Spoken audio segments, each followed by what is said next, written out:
喂，各位師兄，我係浩仔啊，今日想 show 條片俾大家睇呢，就係關於點做呢啲望落去好深嘅花痕。好啦，廢話唔多講啦，去片。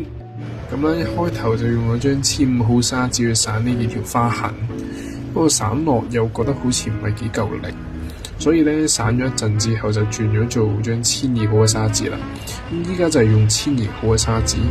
咁大家可以見到我攞咗嚿 block 去墊住佢，因為如果用手指嘅話咧，始終個力食得唔夠硬啊。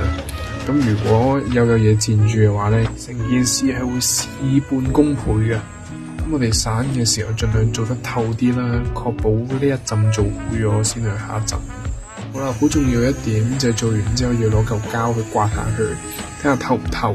透嘅話就可以開始下一步啦。過完1,200之後咧，最好接1,500或者2,000。過完最後一陣咧，就可以開始拋光啦。咁我哋慣用勾機啦，勾機比較大力，拋就令噶啦。